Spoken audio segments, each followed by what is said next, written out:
Hey, what's up, everybody? Welcome back to season 2 of Conversations in Pop Culture. And before I introduce my guest, I do want to remind everybody there are links up above. There is Dinny Grayson, who is my guest. Patreon link is up there, so please go support there, as well as I have 2 links for myself up there as well. Buy me a coffee and a Cash App link. So if you're feeling generous, feel free to support all 3 of those links. And if you want to even go beyond that, what I appreciate more than anything else is liking, sharing, commenting on this episode in this podcast. So feel free to do that. And so without further ado, obviously welcome to the show, Dinny Grayson, who is a cosplayer. Hi, thanks so much for having me, guys. So Yeah, no, excited. I am very excited because you are actually from the Philippines, and I've never interviewed somebody from the Philippines, and I do like to go international because I know a lot of American cosplay, but I am very curious how you got into cosplay because it might slightly be different than how we do things in America. Yeah, I think it might. So I actually started cosplay out on a whim. I know that sounds ridiculous since I kind of do it full time now. But there was this smaller like anime convention. I wouldn't say it's as big as the conventions you guys have over there. But our conventions also last like a span of 1 or 3 days. And my friends were all going and they were cosplaying. I didn't even know what that meant. They just said they were like dressing up like Halloween, but it's not Halloween, but it's just an event. um, so I went with them and I was like a regular person. I was just carrying all their things, taking their pictures. It was a lot of fun being like their handler. I actually enjoyed that a lot. But they had convinced me that on the second day I had to join them in costume. And I had like, like a Halloween costume lying around, like a costume that I wear for costume parties specifically. And so I tried it out and then I just got hooked since then. So yeah, that's how I started. So there's a few things I want to talk about right there. So obviously in America, we go big at anime Comic Cons. There's a bunch of small ones too, but obviously New York Comic Con, Anime Boston Yeah. is big. Awesome Con in DC, obviously WonderCon, San Diego Comic Con, Emerald City, C2E2. And so I don't know how a Comic Con, Anime Con looks like in the Philippines, and I'm super curious about that. Okay, so this is where it's like incredibly different. I know like in the United States, you guys also have like convention seasons where they all kind of happen like in the span of a few months. Over here, we actually, well, before the whole pandemic and lockdown, now obviously there's no conventions anywhere.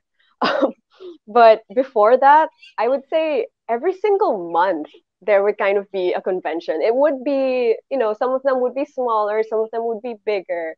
But for the big conventions, we just have like an events place, so like a convention center. I would say it is nothing compared to your convention centers over there. I would say it's like 1/10 of like a San Diego Comic Con, and that's already like our big ones. But for these smaller ones, we actually hold our conventions like in malls. I feel like that sounds kind of strange, but we have it in like the top level of the malls, and like you'll see like regular people going out to lunch. But then at the same time, you're gonna see like random people in costume and in super colorful wigs walking around, and like you can just see normies just go like, what's going on? But yeah, that's how it is over here. We have them more often. And as for the big ones, which will probably be small to you guys, um, they happen random parts of the year. Like we don't have like a convention season. Usually there's a convention happening almost like every quarter of the year. And then obviously, I think we're going to dive into that in a little bit here, but I do want to ask you about what was that first cosplay that you got on the second day, because I am super curious. And obviously, that So was the hook for you, and you caught the yeah, bug, it was. obviously. So funny enough, my very first cosplay was Sucker Punch. It was Baby Doll from the Sucker Punch movie because I what happened was I had a costume party And my friends were going all out. I still did not understand that cosplay was a thing. They were just like, oh, we're getting wigs for the costume party and blah, blah, blah. And I was like, I don't want to look dumb. So I went and got like the baby doll costume. I think I had that custom made for the party. And then I got like a wig. So I actually had the entire ensemble sitting in my closet for about a year. And then my friends, remembering that I had one, were like, "Oh, you gotta wear that." So I wore baby doll for the very first time in my very first convention. Didn't really make sense in this. It was like an anime convention, but I mean, I that's all I had, and it was fun. It was fun. And then obviously, and I think I'm going to ask this in 1 second, but I do want to talk about inside baseball. And so obviously you have gone away from building or ordering a cosplay to now building some cosplays, building accessories. But I am curious, where do you get your ideas from and your inspiration from? Because the creative process is super interesting. Every cosplayer is different on how Yes. that works out for them. So what is yours? Thank you. So I would say my like the way that I work with cosplay, I was a huge like academic nerd growing up. Like I love doing research, I love writing papers, like all the boring stuff that like students hate, I would love it. So I kind of approach cosplay the same way where I like to do just a lot of research before making like a character. Like I will sketch out the costumes, I would draw things. So I like following creators who share their progress with the world, like Kamui Cosplay and Kinpatsu Cosplay. Those two, I really look up to them with how they, share their process. They have a bunch of YouTube videos and things like that. So I am super inspired by other fellow creators from all over the world. And yeah, like I just love learning. I think that's one thing that is part of my creative process. I will try anything once. And if I suck at it, then I guess I suck at it. But like if I don't, I can just keep doing it and working on it and stuff like that. Because when I started, obviously, I was getting my costumes made because I didn't know anything. I didn't even know how to work a sewing machine. In fact, when I got my very first sewing machine, I read the manual from cover to cover to learn how to use it. So to go off of this, because this is super interesting, and obviously there's a whole debate in cosplay between, you know, buying your cosplay and then making it Yes, yourself. And I personally don't care as long as whoever's happy, because cosplay was meant to be fun, and it still is exactly. meant to be fun in a lot of ways. And so, but actually understanding how to order what you need and ordering a cosplay is a complicated thing to some degree because you have to know your body measurements, you have to know what fits, you have to know materials, and obviously you started out ordering things, and I know that you order some stuff still Yes, that I you did. might make for you, and then you might make half the cosplay and somebody else. So what is that like? Because ordering is an art in of itself, and it also That's the is thing. economical sometimes to order something. I'll give a very quick example. You have a uniform My Hero Academia cosplay. I'm pretty sure that one was ordered because it doesn't make sense to build their standard uniform. Yeah. It was cheaper to order it versus building it, and I don't think any cosplayer has ever built a uniform for My Hero Academia. Yeah, yeah. I would agree with that. So when it comes to ordering, I go to like a few of my favorite stops. So I have some local resources, very cheap. They basically, I wouldn't say they're even custom. It's kind of, if you're familiar with Taobao, it's basically like a Chinese eBay, and a lot of cosplayers get from there. I know some people from like the United States also try and get from Taobao. But over here in the Philippines, it's really easy, even if you don't understand Chinese, because we have what we call like Taobao resellers who basically like you just show them like a cosplay and they'll be like, okay, let me look for it for you on Taobao, and they'll like do the whole thing. Like they'll do the shipping, they'll do the everything. So it's really just like a service that they do. And usually how they do it is they have like a Facebook page, and then they would do like batch orders so that the shipping is also not as expensive and stuff like that. So that's like ordering here locally. But when I order like it from international stores, um, that's another kind of hullabaloo because um, shipping internationally can be just so difficult.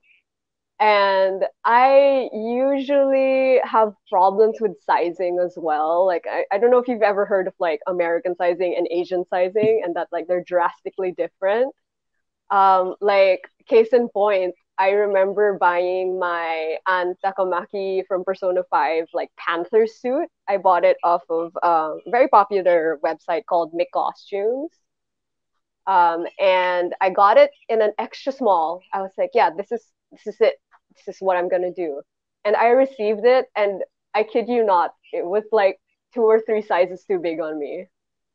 So I had to like completely alter it. But also the reason why I bought it was because there are some materials that are really hard to find here in the Philippines and just really expensive to get like as yards of fabric. So like that type of lycra liquid reflective kind of shiny fabric material, it's kind of hard to find here at the moment, which is why I decided to buy the Panther suit from a store, whether or not it would fit me, because it would just be so much easier to alter it than like having to try and find that fabric to make the costume.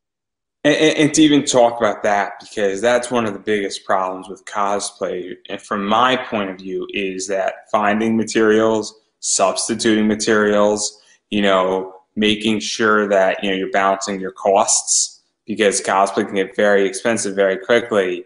And obviously in the US, finding all that and doing all that is in effect. And in the US, we have an abundance of materials in a lot of ways. But what was that like during COVID? Because obviously, I don't know what the Philippines looks like, but I know that in Australia and even in the UK, people were struggling a little bit for a while with materials, and a bunch of cosplayers didn't have materials, and a bunch of people that I know did have materials because they bulked up and they saw the writing on the wall a little bit. So what was that like for you? Because you are in another country, and I know that in America we have an arts and crafts store every 5 miles. Wow, that's awesome. More So or less, more or less, yeah, that's so cool.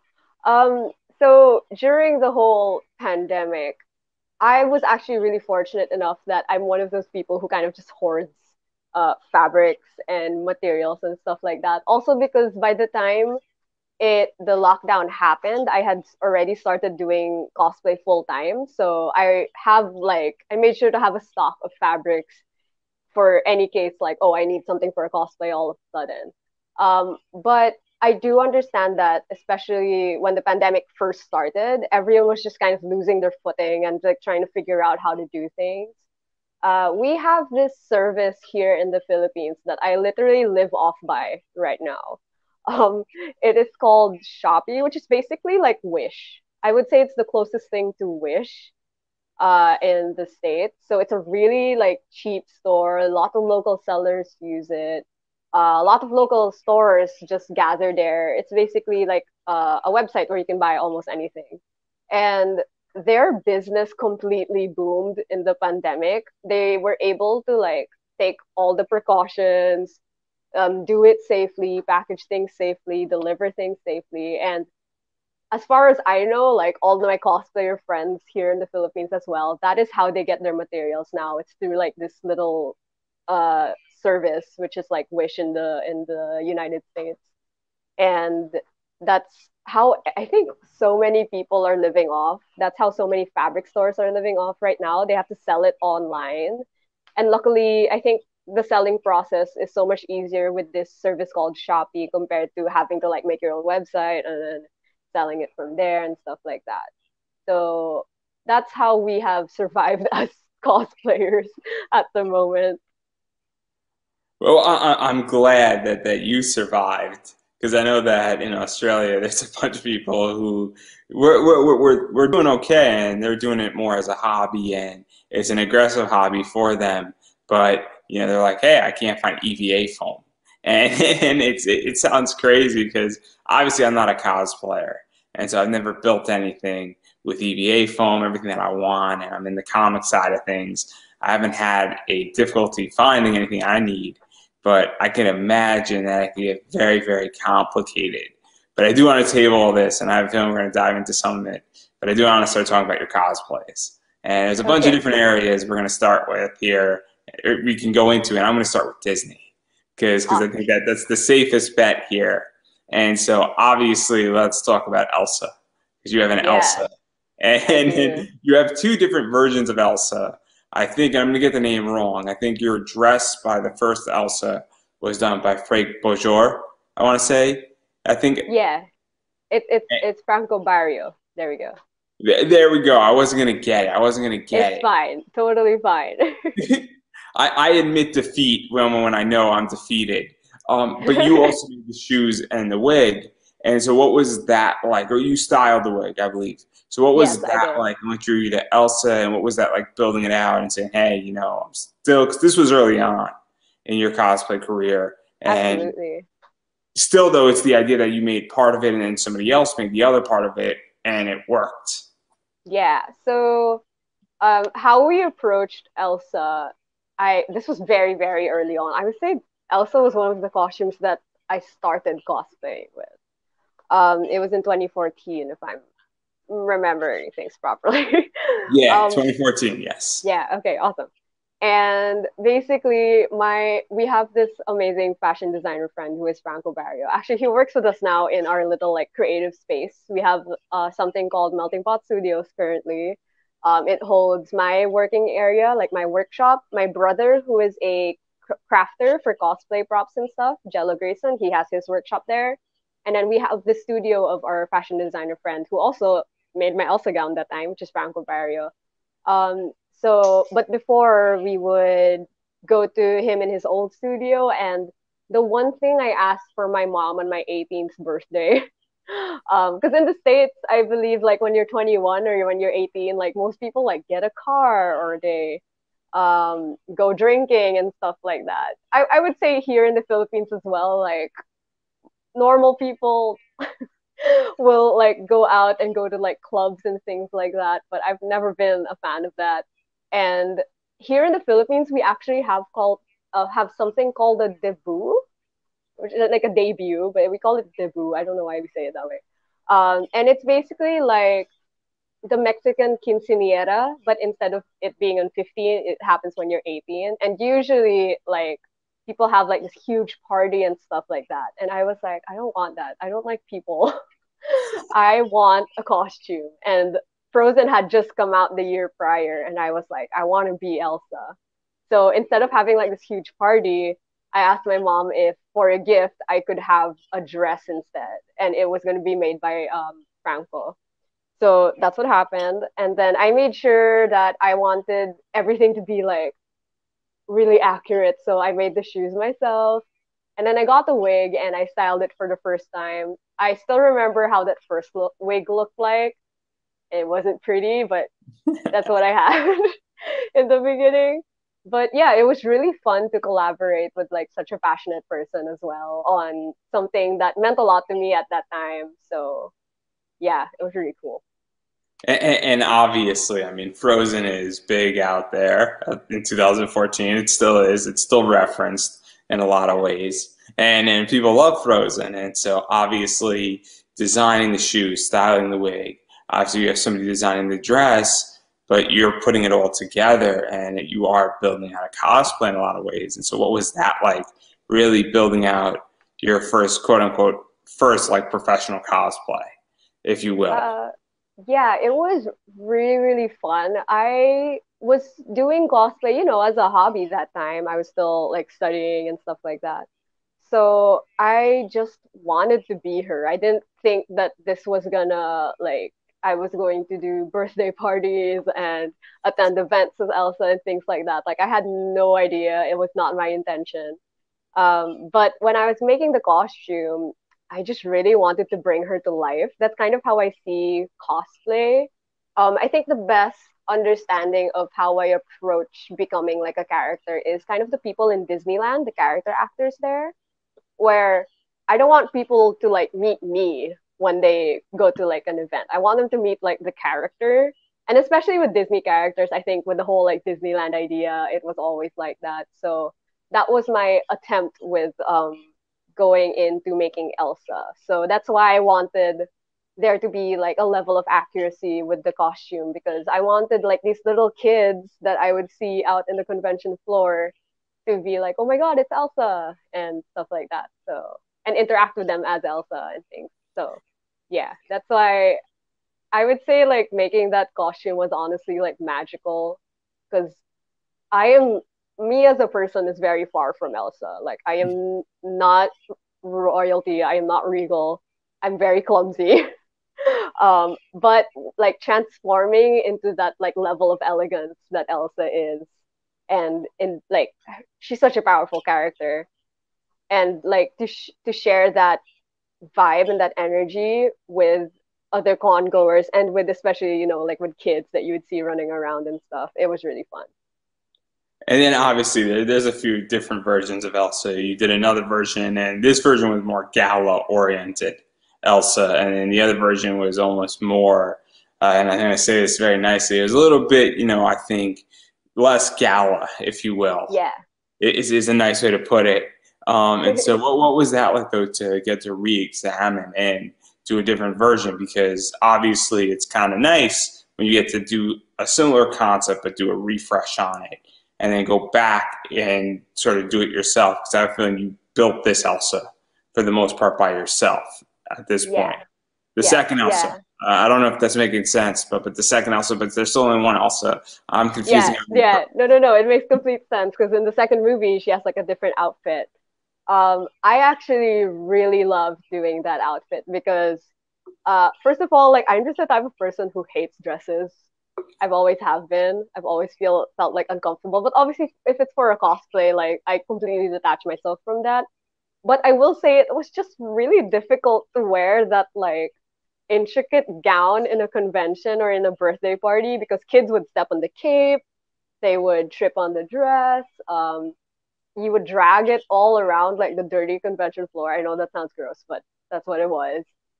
Whereas her in her second outfit in the Frozen 2 movie, I did the one where she was wearing like pants and there's nothing really draping on the floor. Just a bit with like her little like cape thing, but overall it was just a much comfier costume to wear as well. It was um and I think the reason why I liked it more as well is because I made it myself. By this time I was doing like I made costumes by myself, like a couple of them before doing this one. And it was just nice to, make something from scratch and figure things out. And honestly, it was just the pants. The pants were awesome.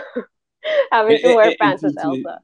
and to even go further off of that, because one of the things that's going on in cosplay is this idea of comfortability.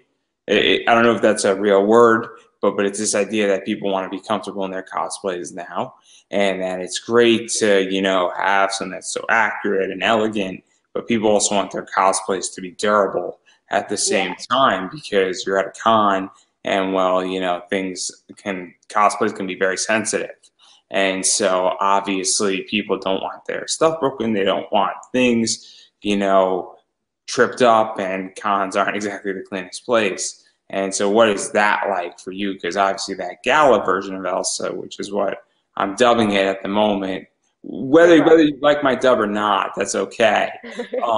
But it's this idea that that is definitely more of an elegant higher end product than the second cosplay, I feel.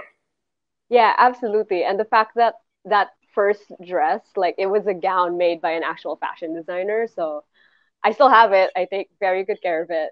But we did have to do a couple of repairs because, you see, when I did Elsa, it was the boom of Frozen. Like as you said, Frozen is still like relevant to this day. I can't believe it.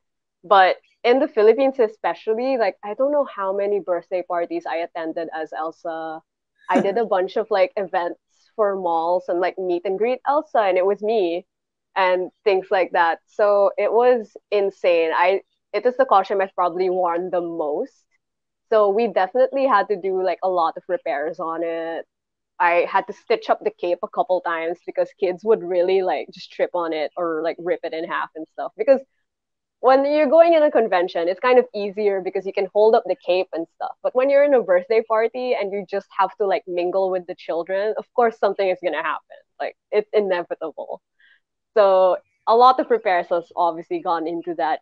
And luckily, we still work with Franco and stuff like that. So it was really easy for him to just come in and like fix something up and stuff like that. So yeah. And then obviously, I want to back out of Frozen. I do want to talk about Judy Hopps. I'm not too sure if Oh, that's Disney, but we're going to talk about it anyway because I think Disney has a stake in this, right?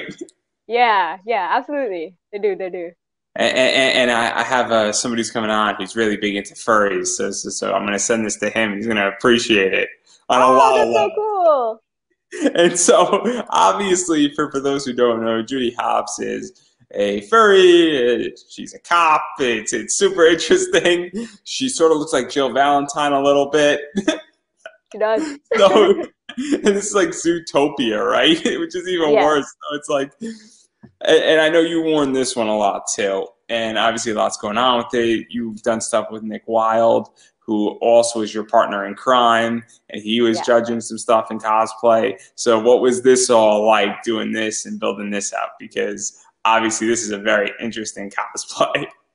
It is. It was a really fun costume as well. And I actually did so many iterations of it. And when I say iterations, obviously there's only one Judy Hopps and there's only been one movie, so she only looks like one thing. But I remember when I first did Judy, I had silver hair, so I didn't wear a wig. I used like my short silver hair because I liked the idea that she had like really short hair, like as a cop, because she wouldn't have to tie it up or whatever and things like that. So I would do Judy Hopps kind of often. I actually, speaking of your friend who like was a furry fan, my friend and I, who was my Nick Wilde, his name is Yui Aquino, pretty popular cosplayer. I think he's also known over there in the States. We judged a competition, and that competition was actually for a furry convention. We were invited as guests, and we also judged their cosplay competition, and that was really fun to kind of see a different part of cosplay because I'm sure that the furry community is another kind of subculture on its own, and it was really interesting to see just another type of convention with all these different kinds of people. Obviously, it's still similar people to the cosplay community because furry suits and personas are it's basically cosplaying as well in the sense. So it was really interesting to see that and to be exposed to that through like our normal type of cosplays, which is like Judy Hopps and Nick Wilde. So yeah, it was really fun to be Judy. I think I really enjoyed her character from the movie because she was just very persevering and she was very loyal and compassionate, and I really like that in a character. So it was fun to bring her to life and also a little challenging because obviously in the movies they're animals. Like they have fur, they have bunny noses. So we had to kind of translate them in how they would look as humans. So that was an interesting thing to do. Something that I did is I made sure that my makeup made me kind of look like have like bunny like features with the face and stuff like that. But in any sense of it, it was still like a human version of these characters. Yeah, there's a lot of stuff going on with it, and obviously, people who know the movie, I think with these types of cosplays, it is so hard to be 100% accurate, and I think a lot of it is interpretations with these types of cosplays versus, something like Kingdom Hearts, which we're about to Yeah, get into, because it's still Disney, it's Square Enix, Disney. smart. I like it. See, the transition is working here very Absolutely. nicely here. So obviously you've done a bunch of Kingdom Hearts. I think you've done a Dark Aqua cosplay. You did a Riku. You've done a Kari. I like your Kari because you did a regular version, a bikini version, and Yeah. that interpretation. And then obviously Final Fantasy's attached to that as well, where you've done Sydney, you've done Riku, and obviously everything that Riku does, and then you've done Lid, who has a very big hammer. Yes. To say the least here. And I think you also done Yuffie, I want to say, as well, I Yeah. think, is off the top of my head. So obviously, Kingdom Hearts has a lot of stuff. I still don't understand Kingdom Hearts. I'm very confused on what happened. I just beat 3 like a month ago, which is even Oh, worse. wow. So I was putting it off. Fun game. I like the Frozen world in 3. I thought it was the best world out of the bunch. Um, but I'm still confused. I'm very confused on Kingdom Hearts. But that's a whole different discussion for a different day. Yeah, that is, whoa, that is something else. But what drew you to Kingdom Hearts? Because and obviously Final Fantasy is sort of attached to Kingdom Hearts, even though it's its own thing too. Yeah, so growing up, I actually grew up with Final Fantasy. Like that was the thing that I was addicted to as I was growing up. I think the first game that I played was like Final Fantasy 3 or 2 or something like that. It was like on the Game Boy Advance. It's so like so old. I don't even think kids nowadays know what a Game Boy Advance is, but we would play it on that and Game Boy Color. Oh my god. Anyway, sorry, I'm getting ahead of myself. And I always loved Final Fantasy. So growing up as a kid, I already was very into video games and anime and things like that. But more so video games because my mom, my mom was really strict growing up. So we weren't allowed to like watch TV unless it was Friday or Saturday night. We weren't allowed to play video games unless it was summer or like Christmas vacation, which is like winter break for you guys, but we don't have winter, so we just call them Christmas, Christmas vacation. And like whenever those breaks would happen, my brother and I would just be playing video games all day, every single day, and it would always be like the JRPG type games. So that's why my love for Final Fantasy has always like stuck with me ever since I was a kid. So at around like when Kingdom Hearts came out, we found out about it and it was like, oh, it's like Disney and Final Fantasy. And I was like, that's two things I love. I should get into that. And I tried it and I fell in love with Kingdom Hearts since then and like since it came out and stuff like that. So that's why I have done so many cosplays from this because it's so like integrated with my childhood and growing up in general and stuff. So yeah, that's why I do a lot of Final Fantasy and Kingdom Hearts stuff. And it's cool for me because obviously I am not like a diehard Kingdom Hearts fan. I got into it late and I sort of had to play a lot of catch up with it. So I got to experience all of it at once, which is a very cool experience. Meaning Yeah, that about 4 months before Kingdom Hearts 3 came out, I beat Kingdom Hearts 1 and 2 in a very nice. short amount of time. And I was fortunate enough that I had YouTube as my guide. Oh, so much easier. So much Yeah, easier. absolutely. Oh my the, god. the amount of time it saved me, it was mystical, mystical, in its own right. But I love the fact that you've done so many characters and that you've done a Kari and you've done a Riku and that you got the Dark Aqua in there and that you got a Yuffie because obviously people who love this stuff and are diehard, want to see those characters and they get attracted when somebody's done all this type of stuff and that you just didn't do one character and you have multiple versions of the character too, which is also nice. And I love, as a guy, I love when people do, the regular version, and then they do a mashup, they do a swimsuit version. Obviously, I Yeah, love the comic side of it.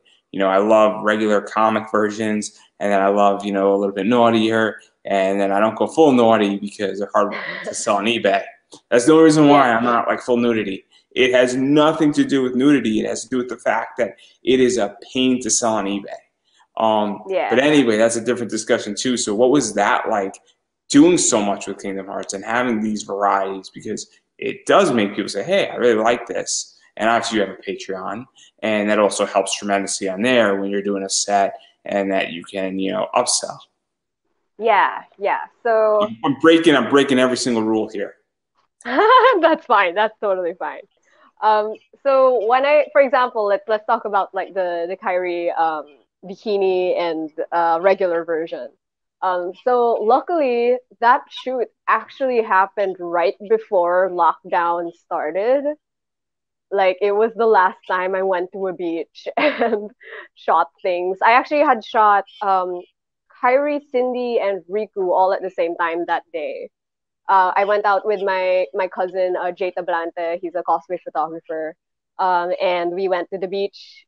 We just had a good time, and then we also shot like three costumes. And the reason why I think it was really easy to do like a bikini version for this character was, first of all, she comes from Destiny Islands. It's literally like she's an islander. So I was like, it makes sense if she went swimming in the ocean. So that's why we did like a And you bikini happen to version. have an ocean around. I mean, you live Yeah, on an island. It just happens to be there.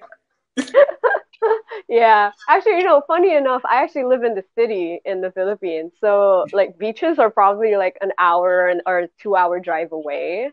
So it's still pretty like out there, but I will say it's a lot more accessible, I guess, compared to landlocked areas or landlocked states there in the United States and stuff. I used to live in Washington, D.C. Getting to an ocean is a Oh, lot harder in yeah, Washington, definitely. D.C. than it is in the Philippines. I guarantee you. It's so much Yeah, harder. absolutely. If you ever come to the Philippines, oh my God, I will take you to like the best beaches because our beaches here are incredible. They are beautiful and they're just, oh, they're the best. But yeah, so back to cosplay. um, so doing like these other types of versions, I personally am like an avid storyteller, so I like kind of doing these kind of mashups in different versions of characters, whether it's gonna be like Kyrie swimming in the ocean in her bikini, or let's say Cindy taking a break from all the work that she's usually doing in like in Hammerhead, and she would just lie down by the beach as well and stuff like that. So Or I she's like kind fixing of a car. That's yeah, that's a good exactly. shot. That's a great shot.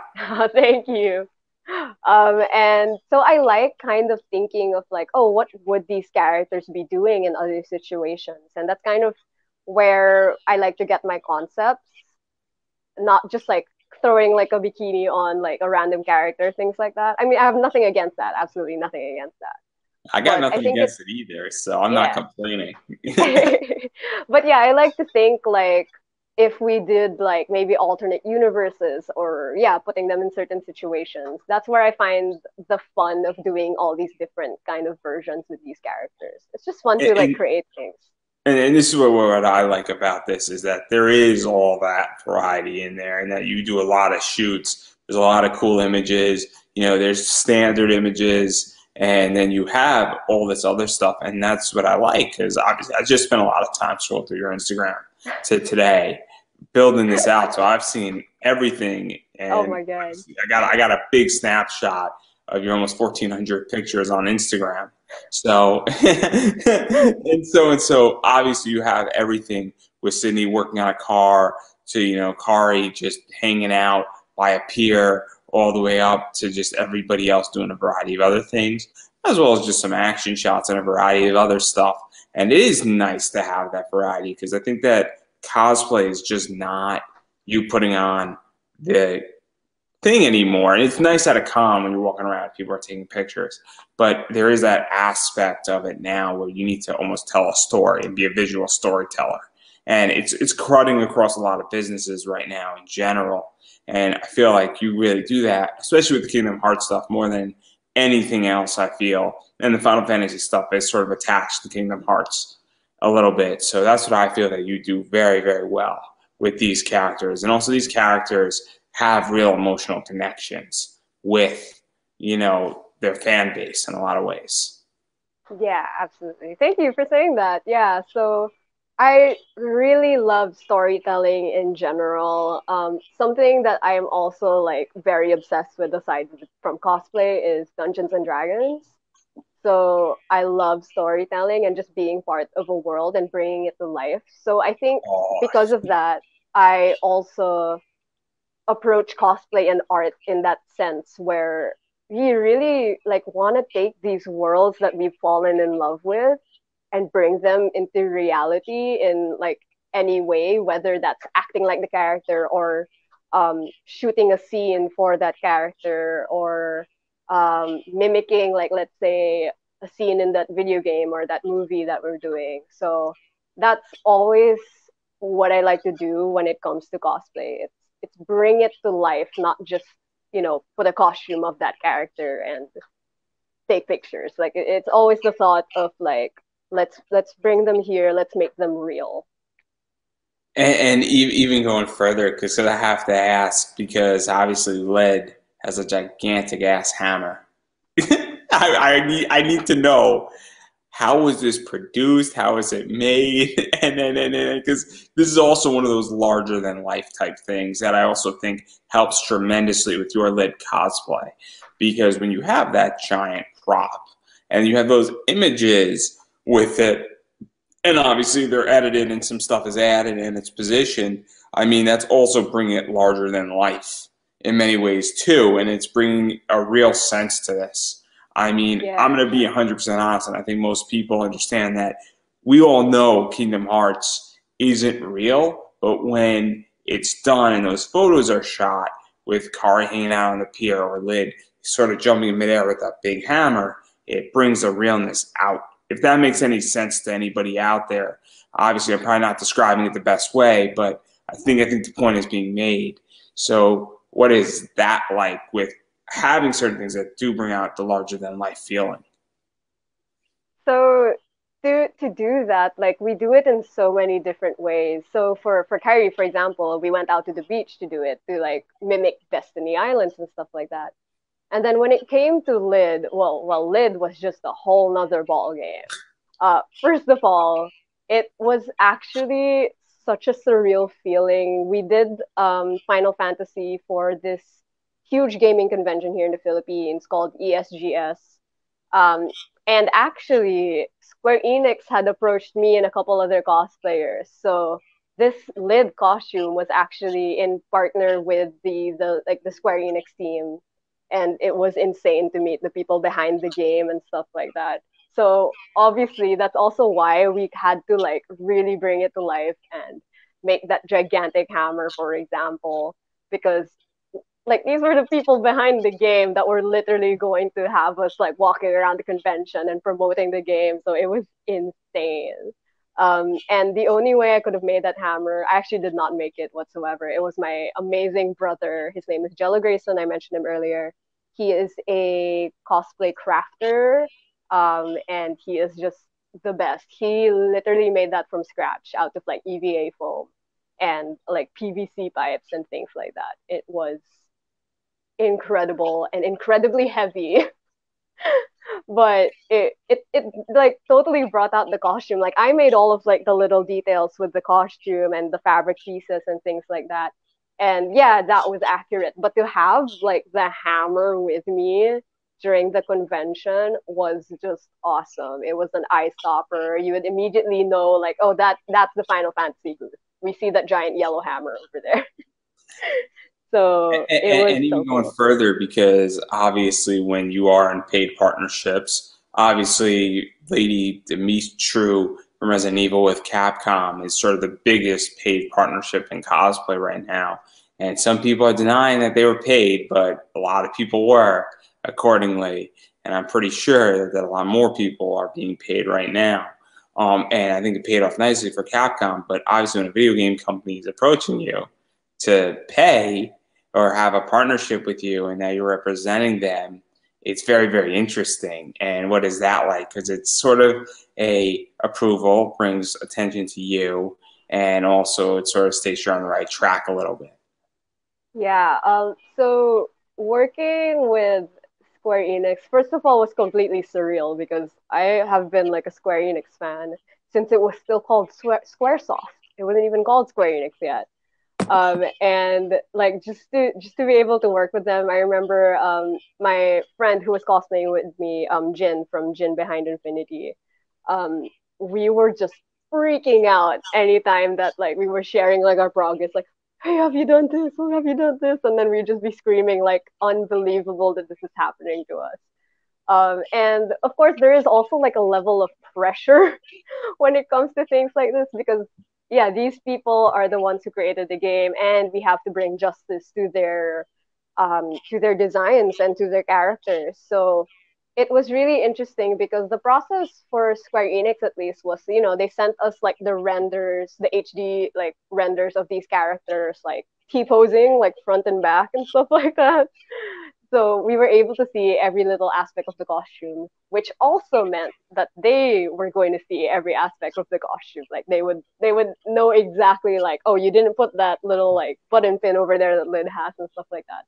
So it was really awesome to be able to work off of like a reference that was like a 360 view because often we watch like these anime and these movies and stuff and they're like on the screen and you'll have to like pause it or like try and take in every aspect of their costume or just look at like their movie posters, but obviously it's not the same as having like a 360 look at the costume.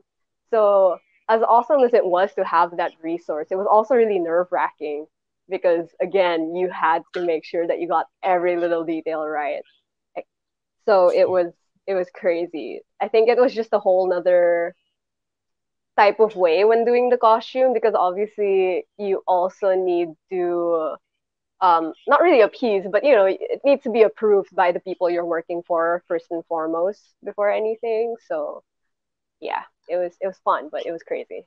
It changes the way cosplay is done. Obviously, I am an independent podcaster and I have complete control over what I'm doing. If I was being paid by somebody, I would have a lot less control and there'd be a different standard. And sometimes it's good to have a standard and have a high position. Obviously, I run this thing the way I run it, and I'm trying to produce the best product I can produce, but I also have complete autonomy in the way I run it. And so there's good and bad with it. And obviously having a company back you, press wise and throwing money at it and also stating, hey, we approve of this can be very, very helpful. And so it's super cool in that regard. But obviously I want to jump out of Square Enix before I get you and me in trouble. Yes. And Sorry I do want guys. to talk about Space Jam because Space Jam is coming. And I'm going to state this, and I might get some flack for it. It's going to be really good, Space Jam 2, or it's going to be really bad. It's not going to be in the middle. Okay? It's going to be the greatest thing on earth, or it's going to be a disaster. But you've done Lola Bunny. And Yes, I obviously, a have. lot of people have done Lola Bunny, and Lola Bunny is extremely cosplayed. And so, what prompted this? Because obviously, everybody knows who she is from Space Jam. Yeah, and everyone loves her from Space Jam. So I watched Space Jam when it came out, and I loved it immediately. And I'm also like a queer person, so when I saw Lola Bunny, something happened in my brain. And I was a little kid, but like I was like, why am I attracted to this bunny? Why did they make her this attractive? But anyway, so growing up, I just always remembered Lola Bunny to be like this really cool character from like my childhood and stuff. And then there was this artist, Saki Michan, who would draw like, oh, well, she drew a bunch of things, but she basically drew Lola Bunny as like a human form. So she didn't have ears, she didn't have like a bunny tail. It was her as a human, and I fell in love with that illustration. Like it was really, really good.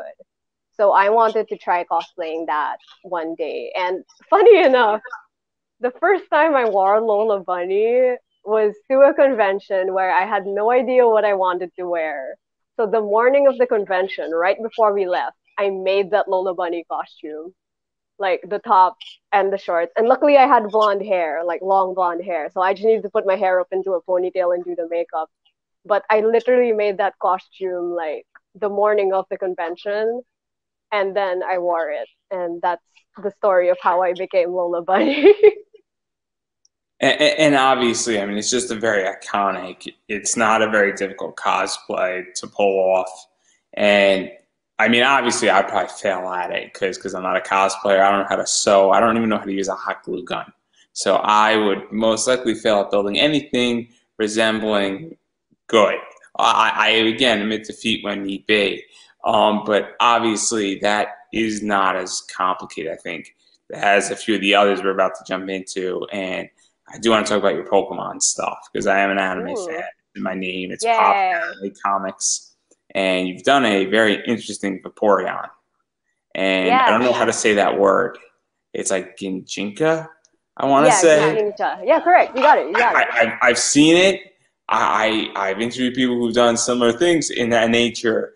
I'm not exactly sure what it is, but obviously you've done a bunch of them. And the Vaporeon is where we're going to start because it's super interesting. Obviously, it's a human-formed Vaporeon that might reference something comic-oriented. It might be like a fusion, like a Bishonjin, I think it is the statement type thing.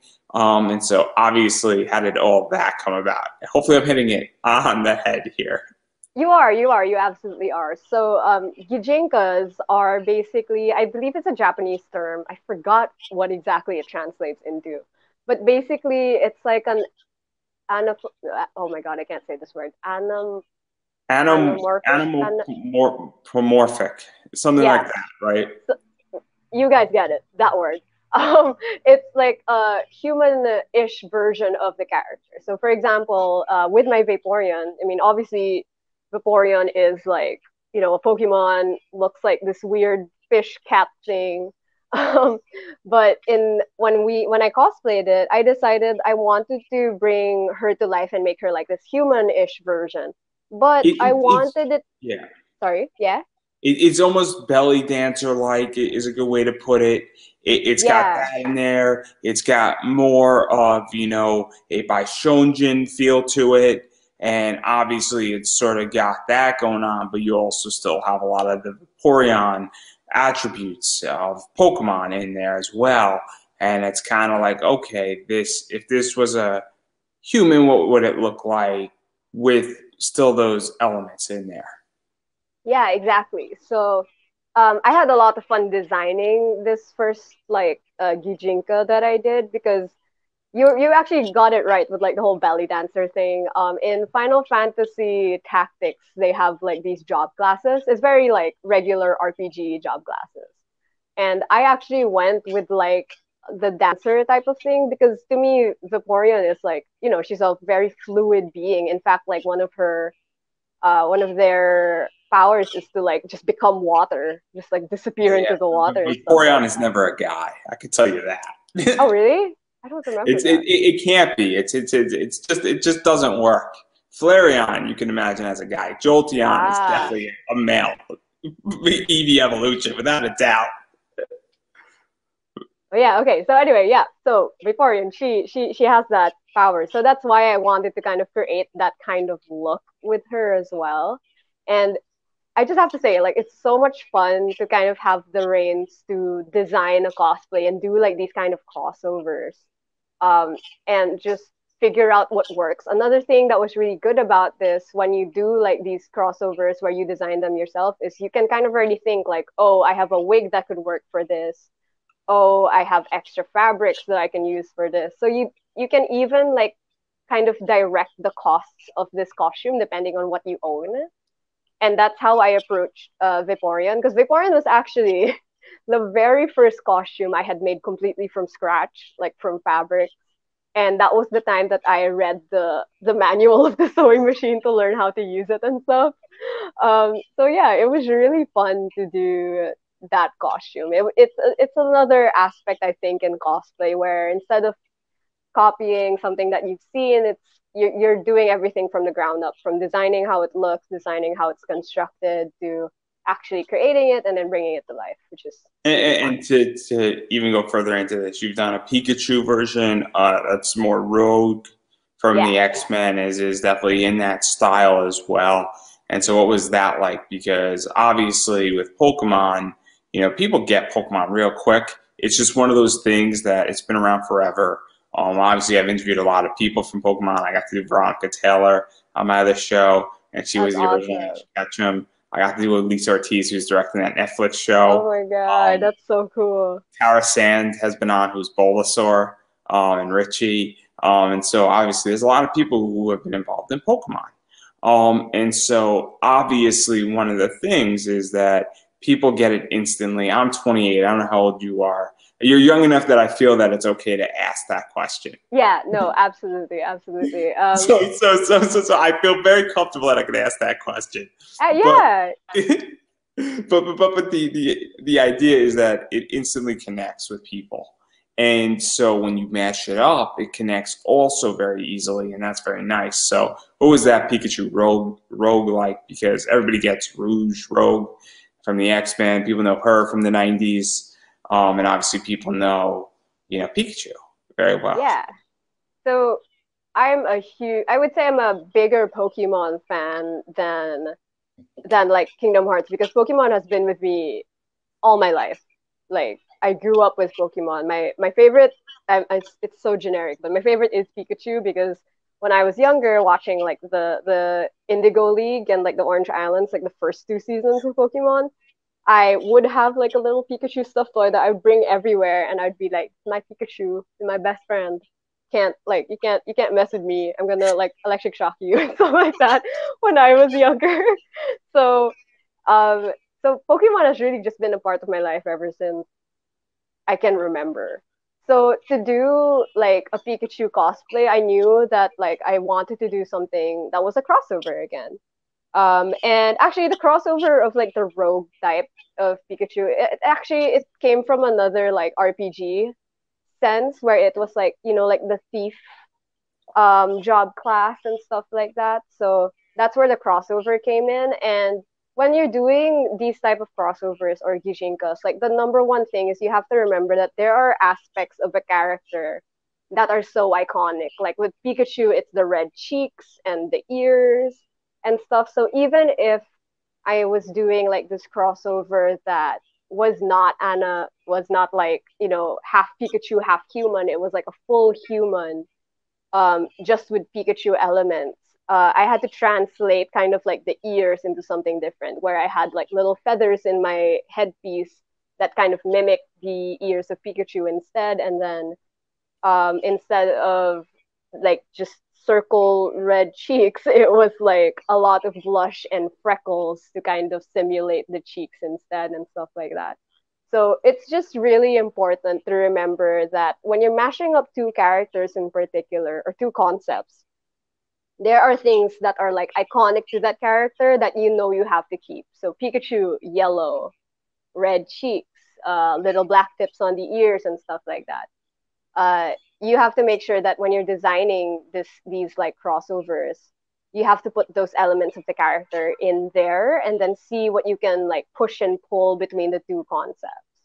So that's why, luckily, like you mentioned, Pokemon is so iconic, especially Pikachu. I mean, he's like the face of Pokemon, basically. And a lot of people will recognize him very quickly. But even when you're designing it, you have to make sure that it's not too far off. And then obviously going beyond this, we have to talk about Articuno too, because you did Yeah. this awesome one with that one also. And that one has sort of small wings. It's got a nice, gala approach to it. And obviously there's a lot of cool stuff going on with this one. Yeah, exactly. Actually, like the gala look is exactly what we were going for. We were like, what would happen if like the legendary birds, because I did this with my friends Fox and Rib, who did Moltres and Zapdos, and then I was Articuno.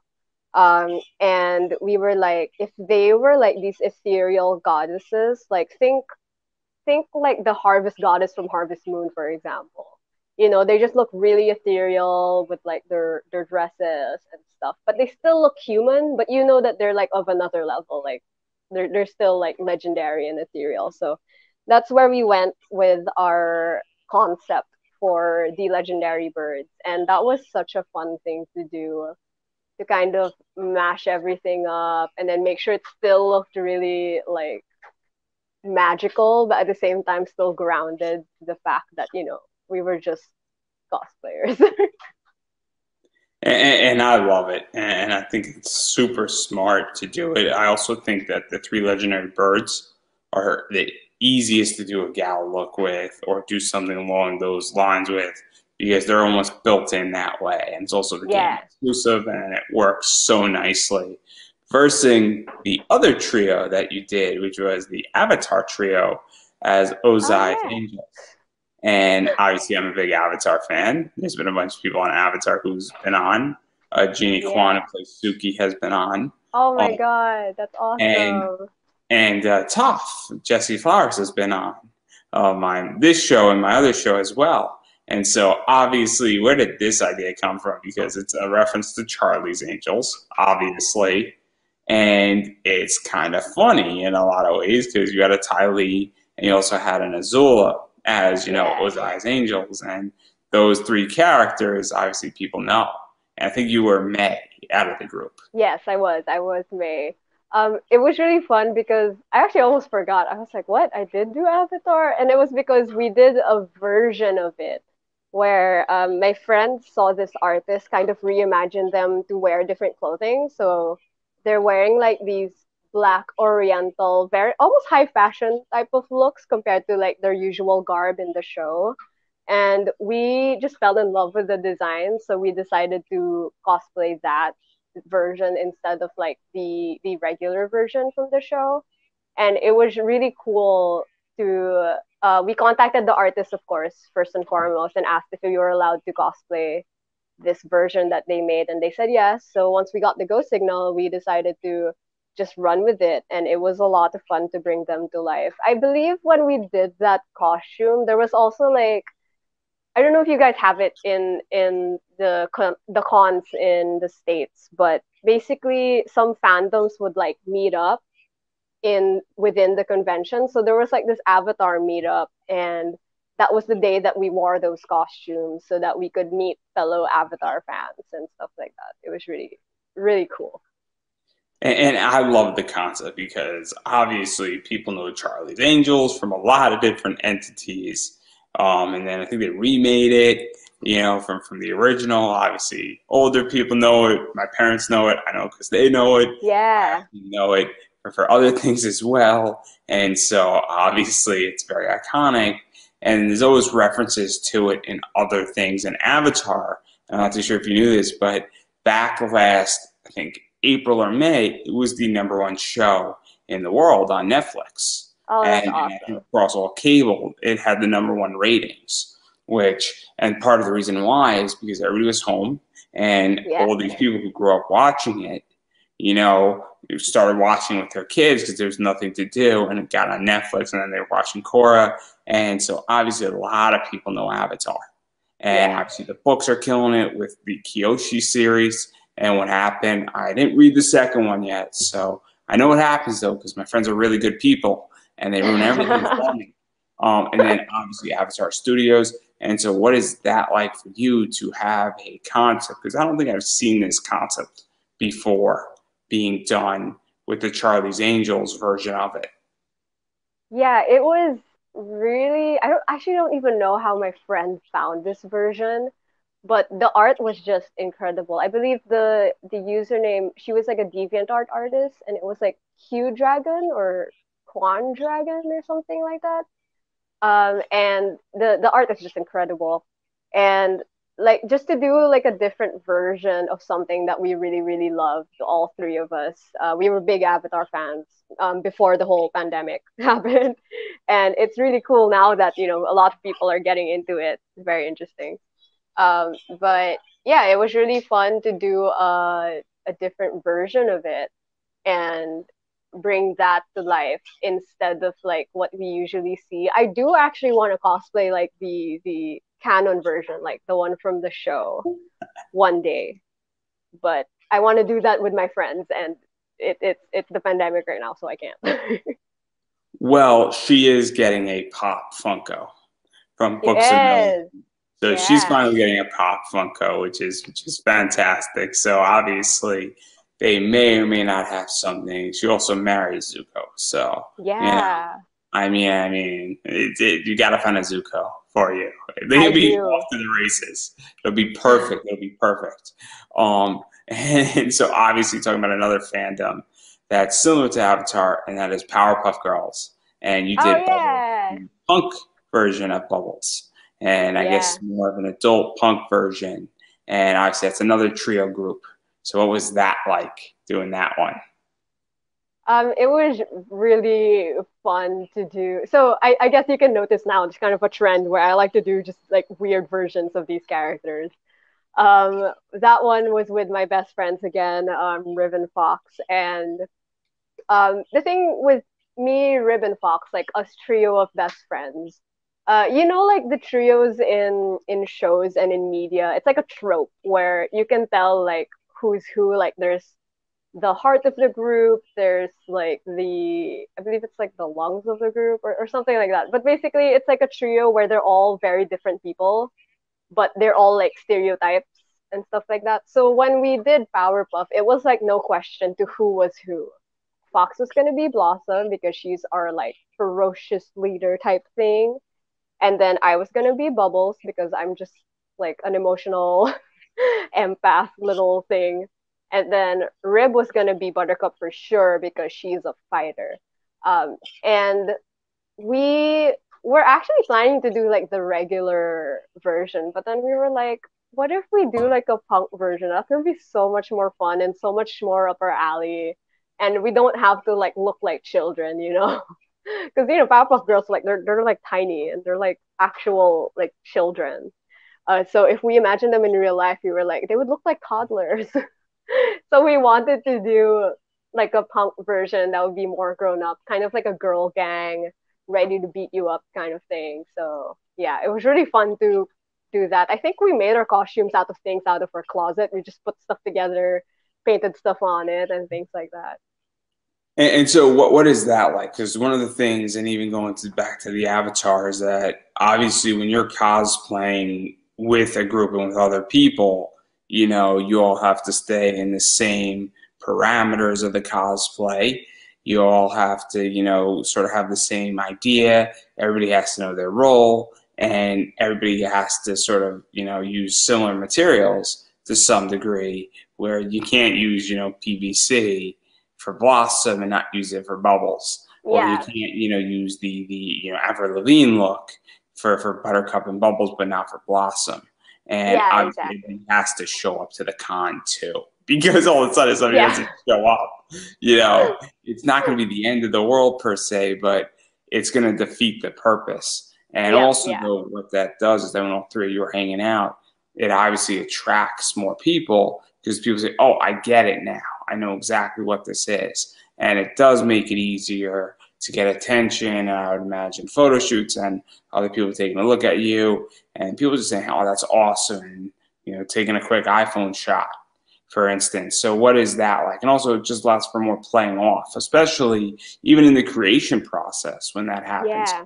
I would imagine that, you know, somebody throws out an idea, says, let's do the Powerpuff Girls, and then somebody says, let's do it this style, and then somebody's like, oh, we should all do it this style, and then you go sort of narrow it down, and then everybody's wheels get turning. Yeah, it's actually exactly like that. Like that's how the creative process happens when we're constructing that costume. I have been best friends with Fox and Rib for like all throughout like our younger years, even before we started cosplaying. So I think that number one is like the reason why we worked so well together. We were friends before we even started cosplaying, and then we started cosplaying together. And that's why I think it was really easy for us to work with each other. But when we did make these Powerpuff costumes, we all actually went to like my place and we made them together.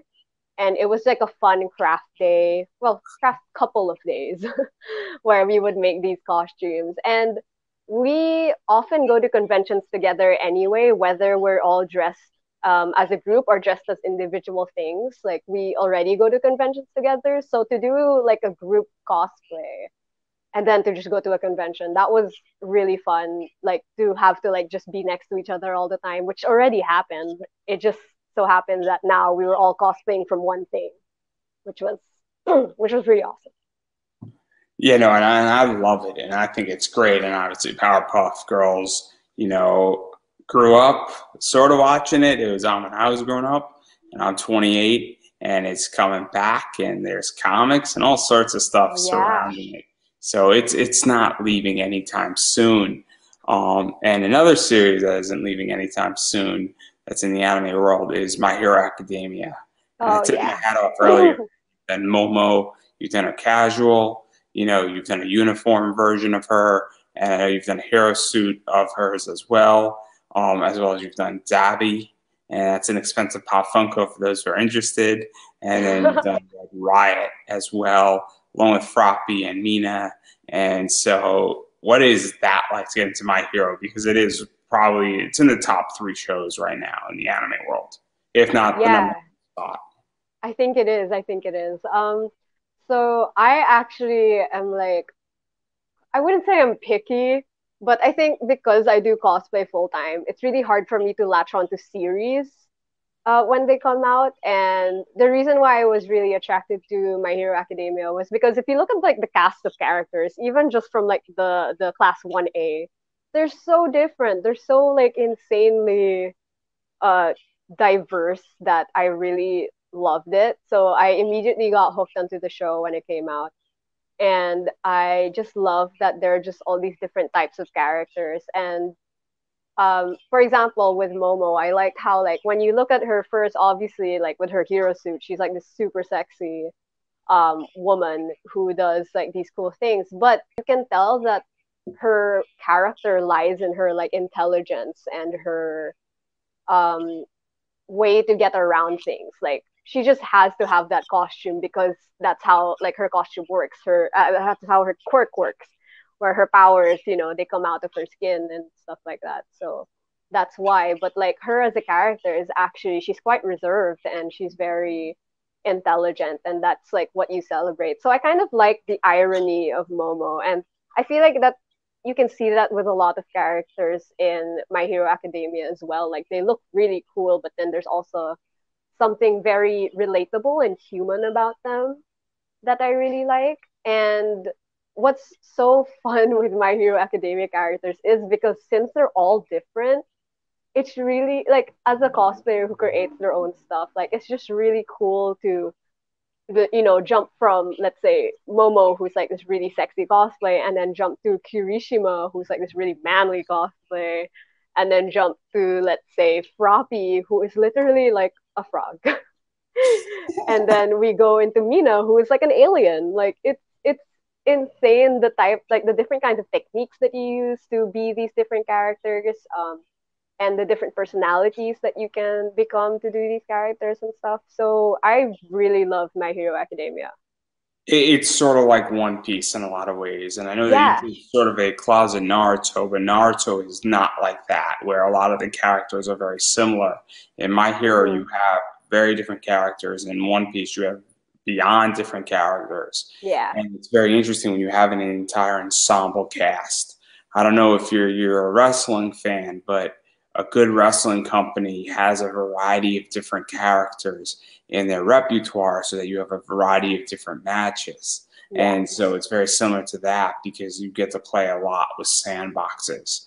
And that's something about My Hero Academia. And obviously, just to throw this down, Mina is pink, Yeah. in one way, and Froppy is obviously a frog. And as you stated, you know, Red Riot, Karishima, obviously he goes a certain way, and obviously he got a big boost in season 4. So it's very Yeah. cool to that way. And also, people recognize that stuff immediately and they understand it immediately. And it helps to get noticed when you're doing characters that people know.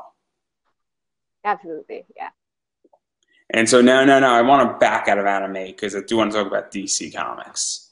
And Oh, we're going to end up awesome. on DC. And so I want to talk about because I think you did Stephanie Brown. I And did. I did.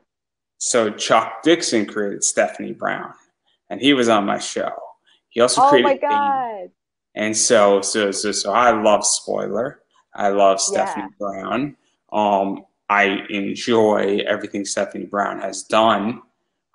Stephanie Brown at one point was Spoiler, then she became Robin, then she got demoted. It's a whole thing to understand DC Comics.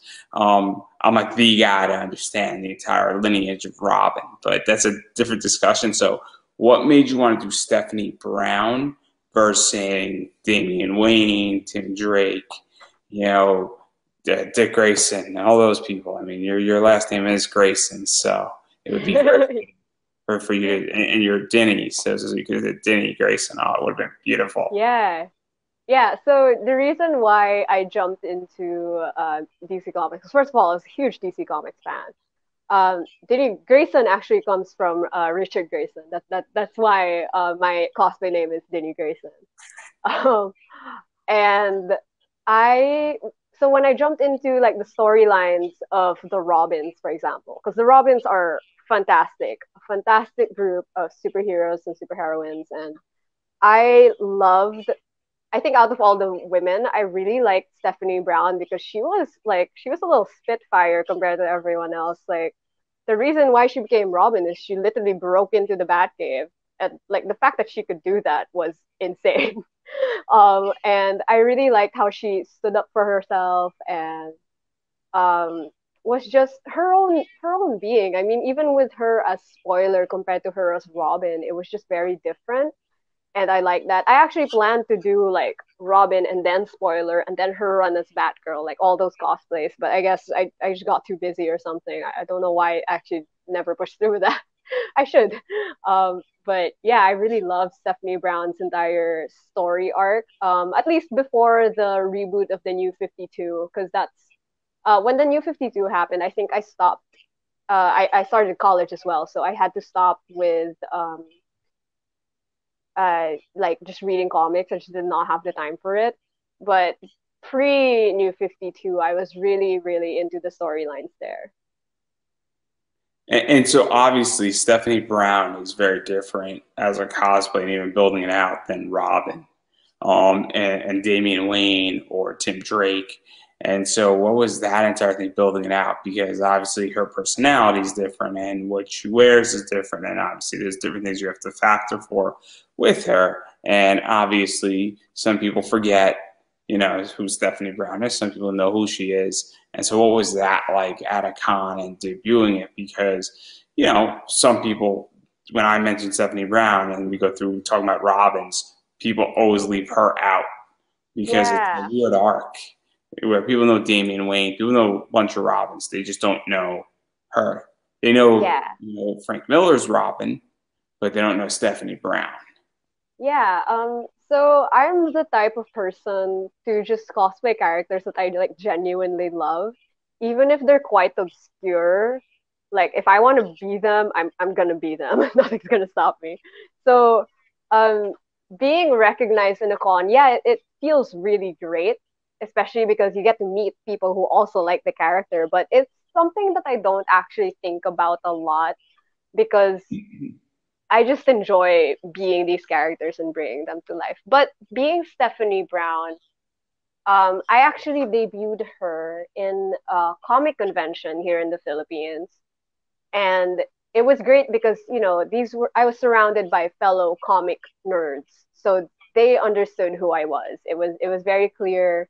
Everyone knew who Stephanie Brown was, but if I had worn it to like let's say a regular cosplay convention, I don't think I would have been able to meet as many like fellow nerds who knew her for sure. I was surely called like girl Robin. I believe I was called Robina once.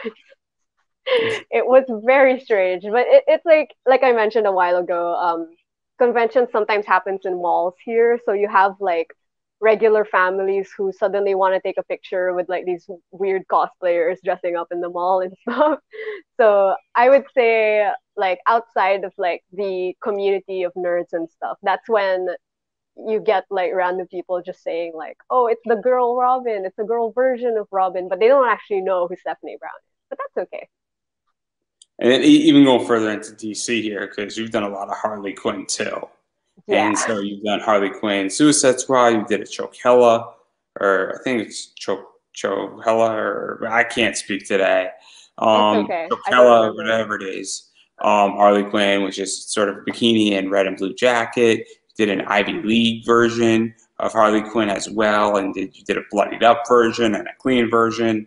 So, what is diving into Harley Quinn look like for you? Because obviously you've done a bunch of Harley Quinns. Yeah, And so some of it's original, some of it's sort of copied, some of it's sort of, I yeah, guess, cookie cutter, for lack of a better word. I think Suicide Squad is cookie cutter right now. yeah.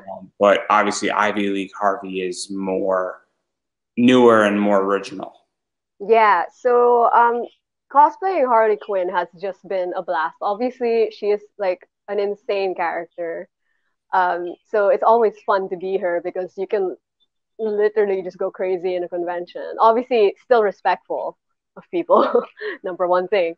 But it's really fun to just be like make funny faces in a picture and not worry about looking pretty and things like that. Like you have to be crazy to be Harley.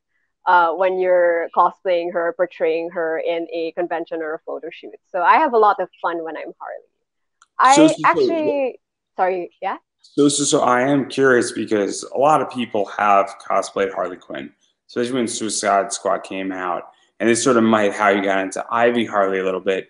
But what is that like? Because when there's 100 Harley Quinns running around and 100 people, are all the same cosplay, it's harder to stand out. But then you dive into variants of that cosplay. So what is that like for you? Because obviously, I think that's what started happening a lot with Harley Quinn. I don't know if that was the reason why you brought out Ivy and Coachella and all those other Harley Quinns because everybody was doing Suicide Squad Harley Quinn or doing Bombshell Harley Quinn from like Arkham, Asylum and all that stuff. And now, you got to become more original to get noticed. Yeah, so I actually love finding other cosplayers who are cosplaying the same character. I get a real kick out of it. I'm a very introverted person, so I feel like it's a lot easier to start a conversation with someone like dressed as the same character because number one, you'll know that they also like that character. So you can start a conversation even just talking about that character that you're both cosplaying as. And if let's say they made their own costume or they made their own part of the costume, you can connect in that level as well of like creating what we're currently wearing. So I personally like did not mind when I would see like 100 other Harleys while I was also dressed as Harley. Like I would be so excited to meet them and stuff.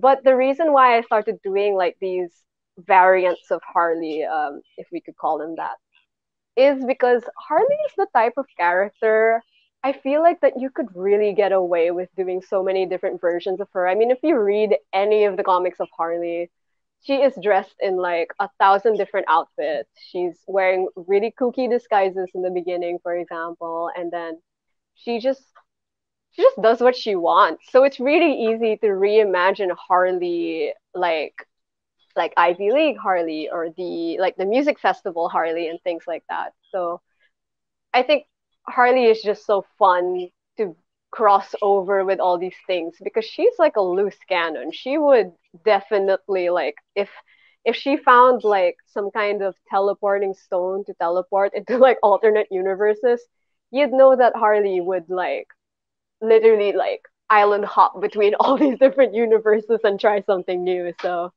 I that's the reason why I do different versions of Harley. It's just fun. Yeah, and I mean, I like the Ivy League Harley. I think that's very original. I think it's a lot of fun. Also, just imagine Harley Quinn, because it's Professor, Harley Quinn before she became Harley Quinn and became Yeah. sociopathic. She was a professor, and it's kind of funny to be in her school, and you could just imagine her teaching. But then to go to the last cosplay I want to talk about, and that's your Starfire, because obviously I'm a Teen Titans fan. I am Yeah. old school 80s Teen Titans. I loved Red Hood and the Outlaws in the new I love that. 52. I enjoyed that first scene as Starfire coming out of the water.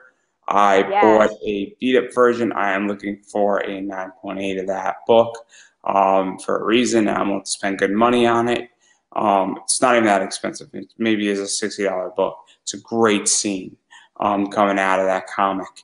I want to actually get it like framed. Oh, it's going to be great on like a Yeah. canvas. Whether that's Amazing. legal or not, I don't know, and I don't really care because I'm going to do it. I'll ask for forgiveness, not permission. But anyway, having said that, I loved her run in her own title, and you obviously do a very sexy version of her. I used it for the event and the cover photo on Facebook, and a bunch of people might have watched that and are watching it for that photo, let alone, and it's Starfire in a bikini, which is so fitting in so many ways. And she Yeah, has green absolutely. eyes, orange hair. Obviously, it's straight, and it's very much that new 52 version, but the green eyes are sort of what's cool in it. So, talk about that because I'm super interested in that. Yeah, being Starfire was so much fun. I love her as a character. You know how she's just first of all, she's an alien, and that's always fun. I like extraterrestrials. And I love that Starfire just loves deeply. Like, I feel like that's the core of her character. Like, the reason why she's like very sexualized, well, she's not really sexualized, but she's very like in touch with her sexuality rather. Um, she just loves love, and she loves expressing love, whether it's towards like whoever she's dating in the comics. For example, she dated famously Dick Grayson for a while, I believe, right? Am I getting that right? Yeah, they're Yeah, like okay, a okay. couple in Titan Academy right now. Yeah, yeah. So there we go. And like that's what I loved about Starfire for sure. She wasn't afraid. Even in like the kids show, like Teen Titans, like the animated series, the one that was made for children, you can tell that she just is very compassionate toward other people, even though she doesn't really understand like the Earth ways sometimes, which is really funny in the show. Um, so yeah, and I wanted to do Starfire in a bikini for two reasons. One was I really missed the pool. I really just wanted to go out and go for a swim. And luckily, my cousin and I, who is my photographer, we found like a private pool that we could rent out all to ourselves, and that's where we shot in. So that was a lot of fun. So that was the first reason why I wanted to do a Bikini Starfire. But the second reason is actually the scene that you mentioned in Red Hood and the Outlaws, that first issue. I remember seeing that for the first time, and I was like, yes, Starfire, let's go. Um, so that's why I did that version. It was actually specifically that scene. But obviously I knew I couldn't go to the beach, so I couldn't do it like coming out of the water. So So instead to even we go further onto that, because Starfire with Teen Titans, in the '80s, she has a look, and it's definitely more adult. Then obviously all throughout the '80s, it happened, and even going into Jeff Johns' run on the Teen Titans, and she was only in that for maybe like 20 issues, and then obviously she was sort of written out and did something else. I don't really know what happened to her after that, but the Teen Titans yeah. obviously evolved in that run of the Teen Titans. And that's what I'm most familiar with beyond the '80s. But then the TV show obviously meant for kids. Obviously, Robin and her have a relationship, but she is not sexual at all in many No, ways. not at all. She's Yeah. affectionate. Yeah, obviously, there's some romance, some stuff going on, but not sexual. And then, obviously, Teen Titans Go, clearly not sexual, but then now in her Red Hood and the Outlaw, she's more adult. And even in some stuff like Justice, she's more adult. And then obviously in Starfire, her own series, she's ditzy but clearly adult. So obviously this is very much an adult cosplay that you've Hmm. done, and you've adultified her for lack of a better words. What is that like? Because she is going down that path. And obviously even in Titan Academy, it's more adult. Yeah. So I feel like it's still very much like in her character to like you said, she really is leading up to that way, and I feel like it just fit her character anyway to do something like this, like to do something very like sexy. Because even in like the non-sexy parts of Starfire, it's still wrapped in like affection. There's still a level of intimacy for it. Yeah, it's not sexual, maybe it's romantic, maybe it's platonic, but it's something about Starfire with the way that she expresses love. It's very visual, very physical. So when we did like this bikini version where it was very like a sexy pinup shoot almost, that's like kind of what we were going for. Um, we just wanted to express that part, that side of her, that she is a very expression, like she expresses love outwardly, like through how she looks and her actions and things like that. So I feel like even though we did take it to another aspect where it's a little more adultified compared to like her canon versions of current iteration, it's still very much her. Like I don't think it was far from the character whatsoever. It was a lot of fun. Yeah, no, and I love it, and which that I think it really does capture who Starfire is. I like the fact that it is in a bikini. I think that that goes to her character as well, as I was stating, And I just think it's great. And I think, doing a non-traditional version of her just in her regular top from her own series or what she wore in the show, like that's all been done before too.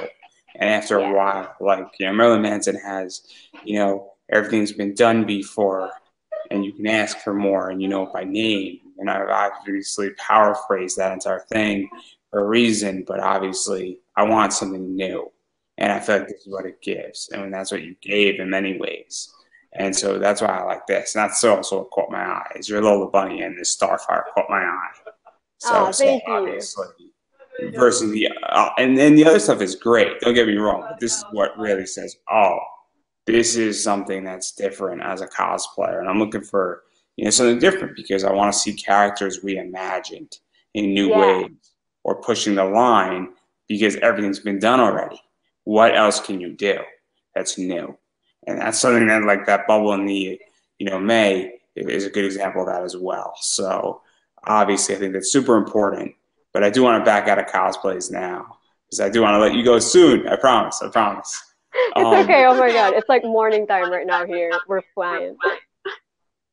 well, I would like to be in bed in the next hour. Oh, So, that's so true. I promise. I promise. We're going to get out, and I'm sure some people watching would also like me to get out of here. But anyhow, obviously, doing it back out of cosplays and talk about cons because it's very interesting that in America, cons are now starting to come back. I have friends who are going to cons now and gearing up for it. We're about to enter, I guess, a miniature con season that's going to be somewhat modified, and nobody knows exactly how it's going to play out. But how is it in the Philippines, and how has it been, and where is it going? Because it is super interesting, and I'm curious because obviously I don't know what other countries look like, and I'm very much ill-informed on that, on what the Philippines looks like as reopening and dealing with COVID and all that stuff as far as public gatherings again. Yeah, so like I mentioned earlier, prior to COVID, we would have a lot of conventions here in the Philippines. It we didn't have a convention season. It was like year-round convention season. But the big cons would happen like months apart, luckily. Um, but during now that it's oh sorry, my dog is barking. No worries. During lockdown, actually until now, public gatherings have been banned just for safety reasons. We have, I guess it's different here in the Philippines because our resources probably just aren't as much as for you guys. Like I'm aware in the States, you are all mostly vaccinated already, for example, to help fight the virus. Whereas In the here, States, you can get a vaccination in your CVS. You could get a wow, vaccination and pretty much in your pizza place is how vaccinations are rolled out. It took a while to get there.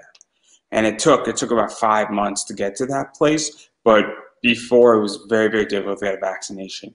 Where I was waking up every Monday morning trying to sign up for it, and then all of a sudden it broke where a bunch of vaccinations essentially got released. And it was wonderful, meaning that it didn't cost any money. It was completely relatively free for everybody, and that you just show up at some place. And obviously you had to like register to some degree, but it was like a 5 minute thing and anybody can register who wants to register.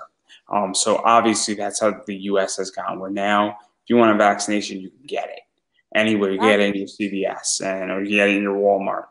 You can get it and I do with the pizza place thing, but it's almost like that. So having said all that, obviously continue because I'm curious about your country. yeah, that is so cool that it's like that. I actually just recently got my vaccination.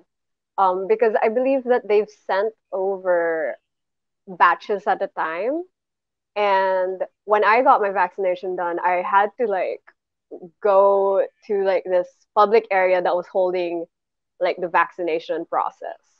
And I had to wait for like 3 hours in a very organized line. It was very organized, but they had like a whole system. Like they had to take my blood pressure, ask me a bunch of questions and things like that. So it's a whole process here. I don't know if it's going to change in the future. I just feel very fortunate to be one of the few who have already gotten their vaccine, but it's a lot more difficult to get it here. So where do you feel that the con scene is going and even cosplay is going? Because obviously there's two sides to cosplay. There's all these photo shoots that you're doing, but also, you know, a photo shoot is great, but I want to see cosplay at a con. I Exactly, think it's yeah. very important because it creates a poor misconception in a lot of ways when you see, you know, just cosplay on Instagram, but you don't see it at a convention.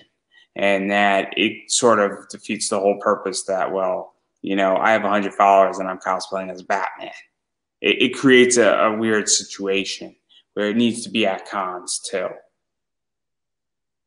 Yeah. Yeah, it's been crazy. I really, honestly, I have no idea when cons are gonna come back because as of now, like I mentioned, public events and gatherings are banned at the moment, and there has really been no clue to when it's coming back. The what a lot of organizers are doing right now actually are holding like online conventions. I think that was also popular in the States before everything started going back to normal. But right now, that's what's happening. Everything is done online, like through Discord or through some kind of website and stuff like that, which is still cool, but it's not the same. It definitely isn't. I really miss Oh, going to I conventions love it. and I think it's the future. I think this is the future. I think online things are the future. I just think that all these people are horrific at marketing. And I think that's the yeah, biggest concern is that they are bad at marketing. They haven't cracked the algorithms and they don't understand that. And they also are charging money for these events and they don't understand that you don't charge money for it. You have you have a free funnel. It's which is what Xbox is doing with E3 that just happened. Halo yeah. is going to be a free game to Hmm. play because they want you to buy a bunch of shit in the game. It's Forza Horizon 5 and Forza Horizon for the DLC Ultimate Pack was $100, worth every penny. Lego World is the Yeah, greatest thing you could play in and drive a car in. But it's the idea that they want Forza Horizon 5 is going to be a free game in yeah, November that's crazy. That's which is awesome. going to be phenomenal. And if it looks like anything like Forza Horizon 4, it's going to be a no-brainer. It's going to be a no-brainer. Absolutely. But I think that's the future. So that's how I feel is that I think the physical con will always be there, but I think all the money is in the digital world, and I think it's going to take three 3 to 5 years to figure that out.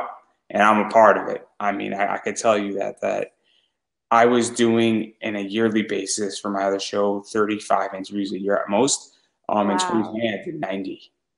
So Oh, I that's did awesome. triple of what I was doing the year before. And then this year I am doing probably 150. Um, Wow, that's and awesome, dude. slaying dragons in which that it's just going on. And then the year after this, in 2022, I want to do 200, which is ludicrous. It And is. it's very possible. So I think digitalization is where we're at. And so how do you think cosplay is going to respond to that? Because I'm super curious. You know, I think ultimately it would still be really good. Like right now, how I do cosplay is fully digital, and I've been having like the time of my life. I think I've cosplayed more than I ever had, um, because of like everything moving on to digital. So I agree. I do think there is a huge future with it. I think in the Philippines, though, um, physical conventions were a lot more popular here. Like even non-cosplayers would be attending these like geeky conventions. It was something like to do in the weekends and stuff like that. So I feel like it will make a comeback once it's ready to.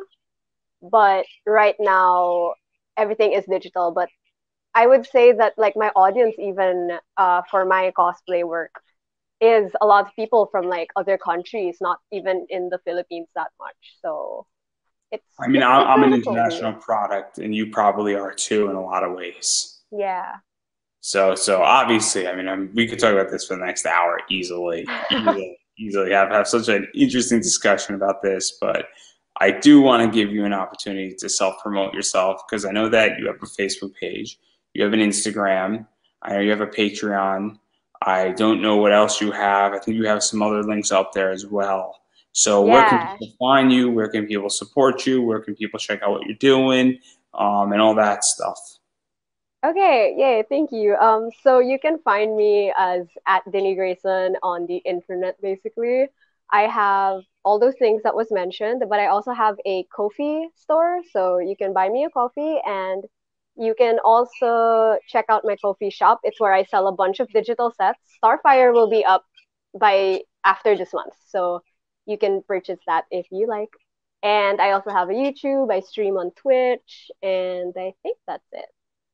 Yeah, that's about it. Yeah, and on that note, obviously, I've been saying it. I said it all last year. I'm saying it this year. You got to support indie content creators. That includes Yes. me. That includes Dinny Grayson. Obviously, I also have Buy Me a Coffee. And I appreciate everybody who just even going beyond any of this. Obviously, I want everybody to go buy you a coffee, subscribe to your Patreon account, go to all your links, follow you on Instagram, Twitter, all that stuff, because it is super important in which that money has to flow in. I'm not, made of money, guys. And neither are you, I'm assuming. And all the Not money at that all. is granted to you goes into building new cosplays Yeah. and anything that comes out of that. So if you want cosplays to be built, obviously you have to support indie content creators. If you want podcasts and this to continue, you have to support people who are doing stuff like this because it does make a difference. But I don't want people to go into debt for this. So please, before you go support me, support Dinny, obviously I want everybody here to make sure that you are financially stable. That means make sure, you have your mortgage paid, your rent paid, your electricity, water, food, shelter. If you have a husband, wife, boyfriend, girlfriend, if you have kids, make sure they're okay. If you have an animal, a dog, obviously your dog was barking, my dog's sleeping. Make sure your pet's okay. It's super important to do that and also the other thing I'm going to say is make sure you're good for the next month too before you go and support people. But if you are in a position to support, obviously do that. And even going beyond just buying somebody a coffee, sharing, liking, sending it to somebody, sharing this podcast, liking your Instagram makes a huge difference and doing all that stuff is free. And so Yeah. there's no excuse anymore not to do that. And if you are in that financial dire situation, sharing is free. And it does make a huge difference. And honestly, I get messages from people. I don't know if you get messages saying, hey, I loved your cosplay, or man, you did a great job with that episode. It makes my day. And it tells me something, and it makes me feel really good. And, that means a lot more than somebody buying me a coffee. So that's all I'm going to say on that. So on that note, I'm going to give you the final word. Oh, all right. So thank you for everyone for joining us today. This was so much fun. This is the first time I was able to talk to Andrew. So thank you. Your show is amazing, and I am so excited for both of us just to keep doing what we love and keep doing what we do. So thank you to everyone who supported us. Well, obviously, I'll take the compliment. And on that note, I'm going to walk away because it's a victory for me, and that's a wrap.